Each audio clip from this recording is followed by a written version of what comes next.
it's Roger and James here from the DisKingdom Podcast. In this episode, we're going to be talking about what video games we've been playing lately. Bit of a slower week, and we haven't done one of these for a while, so we thought we'd just let you know, guys, what we've been playing. Not necessarily all of it Disney-based, because there's not been a huge amount out, but in the run-up to Spider-Man, what have you been playing in your summer back catalogue? So I think this week I finally got around to picking up Kingdom Hearts 1 again, kind of getting ready for Kingdom Hearts 3, which, yes, I realize is at the beginning of 2019, but at the same time, starting in just a month, we've got Spider-Man, and after that, it's really, there's going to be no free time based on just new games coming in. So that was the big one. I also have been playing with a friend a game called Deep Rock Galactic, which is a PC game, early access, which I normally avoid like the plague, but I really wanted this game that I could play with my friend because I moved away from him. He's out in Virginia. I'm here. So you play as dwarves who are mining. It's a first-person shooter. You try to go in and mine a certain amount of each material and then get out. All the while you're being hunted by bugs and monsters and stuff. And it's very hard. And we're only succeeding like 25% of the time right now. Most of the time we end up dying. And even when we do get the materials we need, we can't get back to the escape shuttle. And it's a lot of fun. It is early access, so there are quirks to it. But it's been what I've needed to kind of keep in touch with my friend, so that's good. Yeah, I mean, for me, first couple of weeks of July were playing Captain Toad Treasure Tracker on the Switch. Lovely game, looks beautiful, bright, colourful, fun, very different, kind of like a little puzzle thing. Had a lot of fun playing that. Didn't finish it. It's kind of, I've put it on the back burner for a couple of weeks. I was just really enjoying it. It was very, kind of thing that Nintendo do so well. They do these kind of bright coloured, like fun games. There's not a huge amount coming up in the next few months that's kind of catching my eye so much. So this summer has been, Donkey Kong Country, Tropical Freeze, and Captain Toad. I've been really enjoying them, but the Switch is kind of off at the minute because as of like this last 2 weeks, I've been playing The Last of Us Remastered, which has come out on like budget title, along with a load of classic games, and I've really enjoying it. I like that kind of style, these big epic Sony games.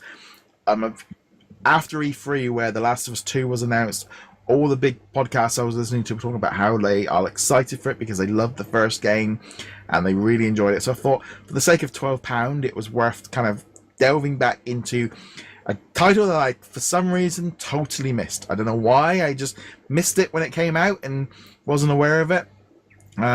But yeah, Last of Us, just really enjoying that. Kind of, it's definitely not a Disney friendly title. No, I don't think it's one we'll be talking about too often. No, I won't be using any gameplay footage for you. no, definitely not on that one.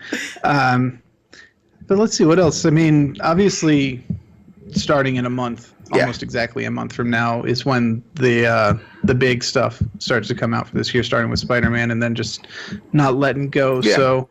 Yeah, this is kind of the slow period right now, kind of getting a chance to catch up on things, which is kind of nice. Yeah, once I've kind of finished off in Last of Us, I'm going to jump back into Kingdom Hearts 2 for a week or two before Spider-Man. That's my plan. I'm not buying any more games to Spider-Man now. I just want to clear out Last of Us, maybe Toad Tracker and Kingdom Hearts 2. Those are Toad Tracker can wait. It's not a must do because it's easy to pick up, but we're kind of trying to get a little bit more of Kingdom Hearts 2 out before this big avalanche of games comes in. But it's been quite a nice summer, really. I know that a lot of people have been talking about, like, there's tons of new releases. I mean, it's just constant new releases we get, but nothing epic, nothing kind of, and then a lot of just being able to fill in the back catalogue and just play some bits and pieces. I have been playing the Disney Magic Kingdoms, did the event that's just come through for the Big Hero 6. I'll be honest, was very, very light. I wasn't really heavily into it. Wasn't falling down the rabbit hole of being like getting everything. I don't have the time at this time of the year to be checking in so many times a day, and I got Wasabi only because I needed 4 pieces to drop, and I had enough gems to buy him outright with like 20 minutes of the event to close. I'm like, well, I might as well use my gems on him now because I've already done so much of the work and he's cheap, $50, 50 gem. It's like, I didn't really get very far into it. We've got this new tower event going on right now to get Christopher Robin. I will do what I can, my normal way of going through and trying to unlock stuff. They've added new characters and stuff from Pirates of the Caribbean, and I'll get there when I get there. I've like lost that whole kind of you've got to have them all and you've got to have it by the end of it, because as time was going, the novelty of the timer wearing off has actually just worn off to the point now where it's like, yeah, if I get it, I'll get it. If not, I don't. I am not. There's that thing in it. It's almost that thing of where you get whacked on the head too many times to the point where you actually can't feel it anymore, so you don't worry about being hit on the head anymore. I think that's how I feel like with these timers. I mean, we've talked about it previously back when they first announced the Big Hero 6, or even when it had just started, but I'm done with the game. I don't have the interest in just sitting there checking my phone constantly for it. It's just not worth it. And right now I do have Star Wars Galaxy of Heroes, but even then I normally check it when I wake up. I do my the daily items that pop up, but that takes about 5 minutes because you can automate most of them. Yeah. I check it before I go to sleep, and that's really about it. And it gives me the little Star Wars fix, which unfortunately you can't really get anywhere else at the moment. So that works for me. But Battlefront is kind of the only one that's really kind of.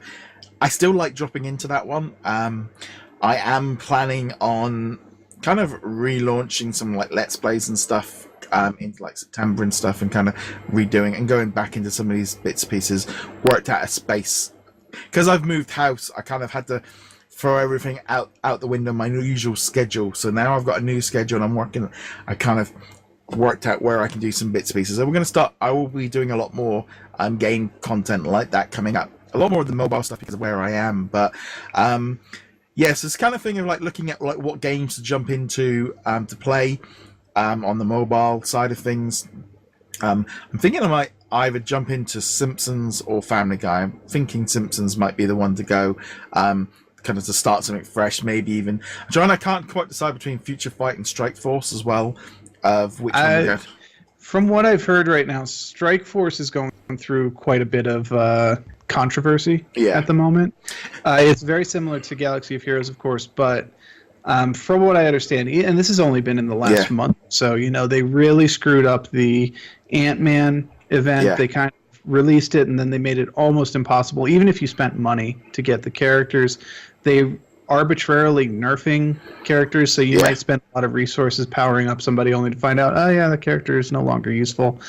I would say probably at this point Future Fight is the better option, simply because they've got so much content in it now. It's been running for so long, and a lot of the content is still available. Most of it's not locked, and there isn't a heavy pressure to spend on it. No, I'm also gonna the other one I'm gonna fire up is Disney Heroes Battle Mode. Yeah, I'm gonna fire that one up. Their version of the Star Wars Galaxy of Heroes or Strike Force. I tried that when it was in soft launch, and I think we did an episode on that. Yeah, I haven't even fired it up yet. I'm actually it's that kind of weird thing of like the Star Wars. I'd like to. It's like, but my problem is turn-based stuff of doing it. I'm maybe even thinking of like firing up the Enchanted Dice to kind of do like the board game, do something a little bit less, like just to try something a little bit different that way, rather than just the Marvel stuff. Like Future Fight is where I am, but the Contest of Champions, I'd rather just fire up Marvel versus Capcom and just play that instead, because I just prefer controls. It's that whole thing of like turn-based games for me is always that I don't want to end up. It's like, to me, Strike Force, Disney Heroes, and what else? Galaxy of Heroes are the same game, just with different skins, and so they're very, very similar. So I'm kind of thinking better off just do one of them, so that I don't get quite so in it. But yeah, it's just kind of been that situation, I think, of moving house, going on holiday, having a very busy summer of working, that the mobile stuff is just all slid to the side, and it at the moment there's just not a lot of Disney stuff outside of these games. I mean, we had The Incredibles. Yeah, that's we do have Epic Mickey 2 coming next month to Xbox, or this month now, coming to Xbox Gold. I know you already played it. Yeah. It will be a new title for me, though. I have not previously played either of the Epic Mickey games. I know that a lot of Disney Infinity fans played the original two Epic Mickeys, so there was a lot of disappointment when the third one never came out. But this is my chance to play it. So I'm kind of looking forward to giving that a shot. But again, it's coming out at that time of year when there's not going to be much room for playing it. No, I suspect it'll be one of those things I'll play, a handful of hours so we can talk about it. You know, when it comes out. But once we're done talking about it, it's probably getting put back on the back burner until 2019 at least. Yeah, I mean, I will probably fire up Epic Mickey to kind of play for a little bit longer of it. It's a good game. It just never it never kept me going. I started it. I started it when it came out on Xbox One back when it was originally on backwards compatible, and I just never really got going with it. I don't know what it was. It just never quite fired up for me. I'm running around as Mickey Mouse. I don't know. It was an odd one. I think the whole thing of painting and unpainting it was just a style of gameplay. But we'll talk about that when you've actually played it. But yeah, it's a bit of just lot. It's that weird bit really where we had the Incredibles Lego game, and it just didn't grab me. It really didn't. Because it only really got released here in the UK like 3 weeks ago. And I don't know. It just didn't draw me in. And there's been no discussion about maybe the fact that there's no DLC. I see a few bits and pieces online, but very, very low interest in that game. I think it kind of just snuck under the radar for the most part. And plus, there was still, even when it came out here in the States, there was still a little bit of DLC left over for Lego Marvel Superheroes 2. And I think that kind of overshadowed it. I mean, I finished Lego Incredibles. I enjoyed my time with it, but I have no desire to go back. Even if they did release DLC with new levels, I know they've got the beach pack or something coming at some point, but I'm done with the game. I finished it. I enjoyed my time with it, but it's over. There's it's no like need to now, go back. they got the DC one coming out at Christmas, and you can see them promoting it. They go into all the conventions. Whereas with the Incredibles, they didn't even do that. It was like, okay, here it is, go. There was no previews. It was just released. It was a bit like the Cars free game. It just kind of came out, boom, bang, on to goes. It's a Disney game. No one's paying any attention to it. So, I don't know. It just didn't catch me. And I might pick up on the Switch if I see it cheap in the summer. But I don't know. It was an odd one. It just didn't draw me in. I mean, it was at least 2 months ago now since I started playing my US version of it, and it just didn't quite catch me. I don't know. It was a bit of an odd one. I definitely was surprised how little I was interested in it. And I don't think it was just you. Based on what we've seen, heck, I think I already saw it on sale for at least 50% off. So I imagine it's not doing all that well, which is unfortunate because it is still a decent Lego game. It does all the parts well. It's got a nice sheen of polish. It's got a lot of characters from the movies. But yeah, they didn't really hype it. They didn't really advertise it, and it kind of living in the shadow of some of the bigger brothers. So, and I think it's well for me, it was almost that thing of maybe the Nintendo between Donkey Kong, Crash Bandicoot, and Captain Toad. They were a much better family game that I was playing. That kind of thing of just like and they were fresh and original for me. Whereas Lego was just Lego, and I don't know, it's a bit of an odd one. And I realized that Lego DC has been in production for quite some time, but they might have already read the writing on the wall, maybe from Lego Marvel Superheroes, and they're taking a different direction with the Lego game. You're now playing as a new hero. You're playing as yourself who fights alongside the DC villains. So we'll see if that's any good. Obviously, we're not really going to talk about it because it's a DC game, and neither of us are planning on getting it at launch anyway. So, but we'll see what other places have to say about it, and we'll see if maybe that will influence how the next Lego Star Wars or the next Lego Marvel game goes. Yeah, it's going to be good. It's like I said, I feel like I've had a very eclectic year for games. I have finished some games, for me to finish Donkey Kong Country, Tropical Freeze, Kirby's. I finished off, there's just been some really great games that I've played, and it's just been I've been all over the place in terms of different games I've been playing, and it's just a shame that really Disney have just completely just left the field wide open to this, and they're not. But Spider-Man is going to be epic. I think this is going to do massive numbers. I mean, they're already talking about how Shadow of the Colossus, the Tomb Raider game, is going to struggle because it's going a week after Spider-Man. Me, I would, if they release Tomb Raider tomorrow, I'd have it and I play it at launch and I play it for a few weeks. But a week after Spider-Man, I'm going to wait because I know Spider-Man's going to keep me going for weeks. Well, hopefully. But that's the thing we've got to wait and see. I've mentioned my concerns in the past. Obviously, I'm super excited for Spider-Man. Yeah. I mean, the previews, the combat looks fantastic, but I still have concerns about just how long this game is going to be and how much content it has. Yeah.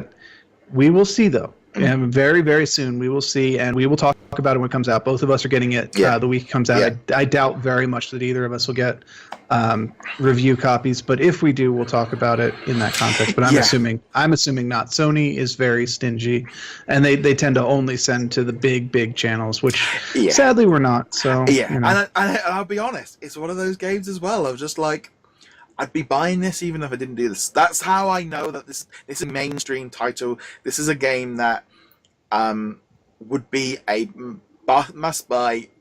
I just know that this is something that would pull me in because I bought so many Spider-Man games in the past. I love the character. I love the game. I'm just really excited. It's the fact that it's only literally now like barely a month away. I just know I've got to get these games on my back catalogue, get them cleared because Spider-Man is the start of the news. It's the start of the gaming season. Even Kingdom Hearts 3 is kind of the big. Even on the very off chance that Spider-Man ends up being a disappointment for whatever reason, it's still the kickoff. And even if Spider-Man's not your thing, or you don't have a PlayStation, you're an Xbox gamer or a PC-only gamer, we've got Dragon Quest XI coming out. I know that's not your thing, Roger, but that's still a major release for people who follow that genre. Shadow of the Tomb Raider, as you mentioned. And then that kicks off right into, the standards, Assassin's Creed, Call of Duty, Battlefront 5, etc. So, Big Red Dead Redemption, Super Smash Brothers. And that's before we even hit January for Kingdom Hearts 3, which is going to be another big, epic title. So, but we'd love to know what you guys are playing as well. Let us know in the comments below. Love to know what you guys are doing at the minute, especially in this kind of bit of a Disney game lull. Love to know what you guys think. And if you've got any suggestions for what games maybe I should start doing some Let's Play series on, let me know as well. James, where can they find you? You find me heroiclegacy.com. On that note, guys, thank you very much for joining us, and we'll see you guys soon. Later.